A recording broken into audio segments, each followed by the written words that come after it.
Hi hello അസ്സലാമു അലൈക്കും. ന്യൂഹ വ്ളോഗിൻ്റെ പുതിയൊരു വീഡിയോയിലേക്ക് എല്ലാ കൂട്ടുകാർക്കും സ്വാഗതം. അപ്പം എന്തൊക്കെയുണ്ട് എല്ലാവരെയും വിശേഷങ്ങൾ? സുഖമല്ലേ? അൽഹംദുലില്ലാ, ഞങ്ങൾക്കും സുഖമാണ് എന്ന് പറഞ്ഞാൽ സുഖമാണ്. പക്ഷേ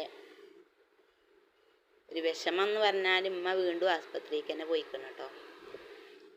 പിന്നെ ആസ്പത്രിയിൽ തന്നെ അഡ്മിറ്റ് ആക്കിയിരിക്കണമെന്നും പറഞ്ഞ് വിളിച്ചിരുന്നു. അപ്പം അത് കേട്ടപ്പോൾ ചെറിയൊരു സങ്കടം ഉണ്ട്. അപ്പം ഇന്നത്തെ വീഡിയോ എന്ന് പറഞ്ഞാൽ നമ്മളെ മുറ്റത്തിലെ ഈ ചെറിയൊരു മാവുമ്മ എല്ലാ കൊല്ലവും ഉണ്ടാകലുണ്ട് കേട്ടോ. മാങ്ങ നല്ലോണം ഉണ്ടാകലുണ്ട്. അത് ഞമ്മക്ക് അങ്ങനെ കിട്ടൂല. അതൊരു അണ്ണാനുണ്ട്. ആ അണ്ണാന് അതിൻ്റെതായിങ്ങാണ്ട് അധികാരം സ്ഥാപിച്ചലാണ് എന്നും കേട്ടോ. ഇപ്പോഴും അതിൻ്റെ ചോട്ടിൽ അങ്ങനെ ഇഷ്ടം പോലെ കടിച്ചിട്ടതുണ്ട്. അപ്പം ഞാൻ വിചാരിച്ചു അതിന് 2 മാങ്ങ പിച്ചി കൊണ്ടുവന്നാൽ നമുക്കിന്ന് മീൻ കറി വെക്കാമെന്ന് കേട്ടോ. അപ്പം മീൻ കറി വെക്കണില്ല, കറിയാക്കിയാണ്ടല്ല, തോരൻ്റെ മാതിരി ഇങ്ങനെ ചെറുതായൊരു നീരാക്കി അങ്ങനെയുള്ളൊരു കറിയാണ് കേട്ടോ വെച്ചിക്കണത്. രാവിലെ ഞാൻ സാമ്പാറൊക്കെ വെച്ചിരുന്നു, അതുകൊണ്ട് ഇനി കറി വേണ്ട. അപ്പം അതിന് ഞാൻ 2-3 മാങ്ങ കൊടുന്നു. പിന്നെ ഈ മുളക് ഇത് ഞാൻ നമ്മളെ മുറ്റത്ത് കുഴിച്ചിട്ട മുളകിൻ്റെ തന്നെയാണ്, ടൈമുണ്ടായ മുളകാണ്. അത് ആദ്യമൊക്കെ നല്ല വലിപ്പം ഉണ്ടായിരുന്നു, ഇപ്പം അത്ര ചെറിയതായിക്കണം. പിന്നെ ഈ മീനാണ് കിട്ടിയിരിക്കണത്. അപ്പം അതാ ഞാൻ ചെറുതാക്കി അരിഞ്ഞ് മാങ്ങയും പച്ചമുളകും ഒരു സവാളയും ഒരു തക്കാളിയും ഒക്കെ എടുത്ത് ചെറുതാക്കി അരിഞ്ഞിരിക്കണം കേട്ടോ. അപ്പം ഞാൻ ഇതിൽ നിന്നൊരു കഷ്ണം എടുത്ത് ഒന്ന് കടിച്ചു നോക്കി. നല്ല പുളി ഉണ്ട് കേട്ടോ. ഈ മാങ്ങ പഴുത്താൽ നല്ല ടേസ്റ്റാണിത്. അങ്ങനെ ഞാൻ അത് അടുപ്പത്ത് വെക്കട്ടെ എഴുതിയാണ് ചട്ടി അടുപ്പത്ത് വെച്ചതിൽ 2 മണി ഉലുവ ഒന്ന് മൂപ്പിച്ചിട്ട് അതിക്ക് ഞാൻ ഇതൊക്കെ ഇട്ട് കൊടുത്തു കേട്ടോ. ഇനി നല്ലവണ്ണം ഒന്ന് ഇളക്കി എടുക്കട്ടെ.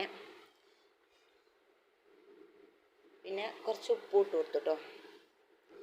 അത് ഞാൻ നല്ലോണം ഒന്ന് ഇളക്കിയിട്ട് പിന്നെ ഒന്ന് അടച്ച് വെച്ച് വേവിച്ചു.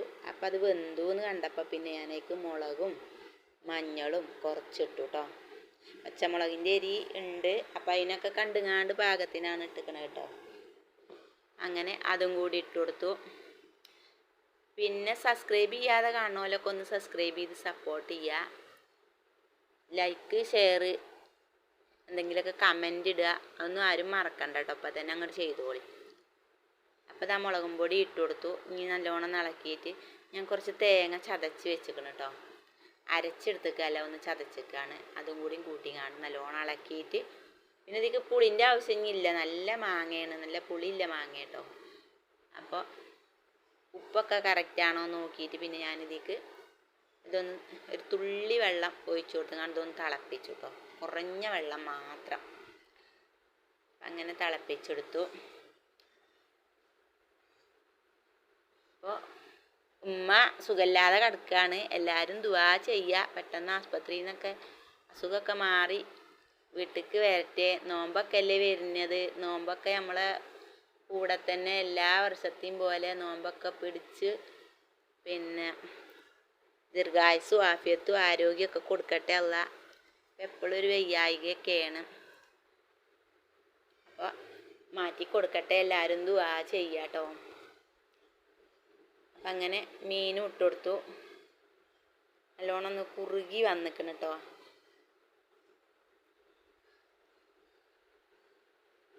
നല്ല ടേസ്റ്റും ഉണ്ട്, നല്ല പുളിയൊക്കെ ഉണ്ട് കേട്ടോ. നല്ല മാങ്ങ നല്ല പുളി ഉള്ളതായതുകൊണ്ട് നല്ല ടേസ്റ്റ് ഉണ്ട്. അപ്പോൾ സാമ്പാറിൻ്റെ ഒന്നും ആവശ്യം ഉണ്ടാവില്ല, അത്ര നല്ല ഇതുണ്ട് മാങ്ങ ഇട്ടതായതുകൊണ്ട്.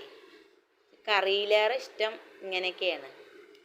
എപ്പോഴും അല്ല, എപ്പോഴേലൊക്കെ ഉള്ളല്ലോ ഇങ്ങനെ വെച്ചാൽ രസം. അപ്പം അങ്ങനെ വെച്ചതാണ്. എല്ലാവർക്കും ഇഷ്ടമായി എന്ന് വിചാരിക്കണം. പിന്നെ നമുക്ക് മാത്രം ഭക്ഷണങ്ങൾ ഉണ്ടാക്കിയാൽ പോരല്ലോ. നമ്മളെ മുറ്റത്ത് പോയി നമ്മൾ കൊണ്ടുവന്ന് കൂട്ടുന്ന് വിടാതെ കൂട്ടുന്ന് വിട്ടിക്കണ്. പക്ഷേങ്കിൽ പുറത്തൊന്നും പോയി തിന്നാനൊന്നും പറ്റാതെ അകത്തി മുറ്റത്ത് വലയൊക്കെ ഇട്ട് അതിൽ നിർത്തിയിക്കല്ലേ. പുള്ളിക്ക് നമുക്ക് ഭക്ഷണം കൊടുക്കണമല്ലോ. അപ്പം ഞാൻ രാവിലെ മുതൽ പിന്നെ നമ്മൾ കറി വെക്കണതും അങ്ങനെ എല്ലാത്തിൻ്റെയും വേസ്റ്റുകൾ ഒരു പാത്രത്തിൽ ഇങ്ങനെ ആക്കി, ഈ മുറത്തിൽ തന്നെ കാര്യമായിട്ട് ആക്കി വെച്ച് പിന്നെ ഞാൻ പുറത്തേക്ക് ഇറങ്ങുമ്പോൾ അത് ചെടിക്കൊക്കെ കൊണ്ടുവന്ന് ഇട്ട് കൊടുക്കലാട്ടോ. അപ്പം ആ ചെടിക്ക് അത് ഇട്ട് കൊടുത്ത ആ പാത്രത്തിൽ തന്നെ നമ്മൾ ഈ വേസ്റ്റ് കടയിൽ നിന്ന് എടുത്തു കൊള്ളുന്നതാണ്. എന്താണ് ക്യാബേജിൻ്റെ തൊലിച്ച് കളയുന്ന അതിൻ്റെ പുറത്തില്ലേ ആ തൊലികളാണ് കേട്ടോ. അപ്പോൾ അത് നല്ല പച്ചയാണ്.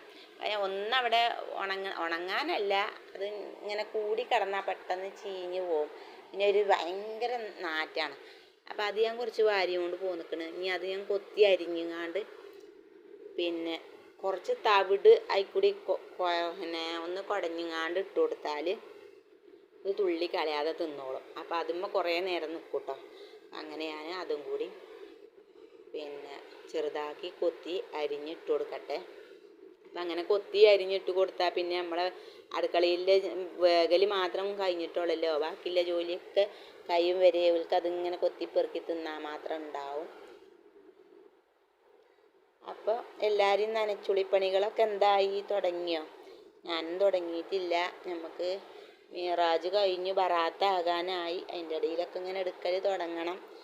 അതിൻ്റെ ഇടയിൽ ഇങ്ങനെ ആസ്പത്രി പ്രശ്നം കേൾക്കുമ്പോൾ ഒന്നും എടുക്കാനും തോന്നുന്നില്ല. ഭയങ്കര പേടിയാണ് ഈ ദൂരം ആയതുകൊണ്ടേ. അങ്ങനത്തെയൊക്കെ സമയത്താണ് നമുക്ക് ഭയങ്കര ഒരു ടെൻഷൻ. ഏതായാലും ഇൻഷാ അല്ലാ നനച്ചുളിപ്പണിയും തുടങ്ങണം. അപ്പോൾ പിന്നെ എന്തൊക്കെ എല്ലാവരെയും വിശേഷങ്ങൾ? സ്കൂളും പൂട്ടൂല. ഇപ്പോൾ ഈ നോമ്പ് തുടങ്ങുമ്പോഴൊന്നും പരീക്ഷ ആകൂല. നോമ്പ് പകുതിയൊക്കെ ആകുമ്പോഴത്തേന് പരീക്ഷയൊക്കെ കഴിയുള്ളൂ. മദ്രസിലെ പരീക്ഷ ഈ മാസം 17-ാം തീയതി തൊട്ടുണ്ട്. അങ്ങനെയൊക്കെയാണ്. ഞാനതൊക്കെ കൊത്തിയരിഞ്ഞു. ഇനി ഇന്നത്തെ വീഡിയോ ചെറിയ വീഡിയോ ആണ്. ഇഷ്ടപ്പെട്ടു എന്ന് വിചാരിക്കണം. എല്ലാവരും ലൈക്ക് ചെയ്യാനും ഷെയർ ചെയ്യാനും സബ്സ്ക്രൈബ് ചെയ്യാനൊന്നും മറക്കണ്ട.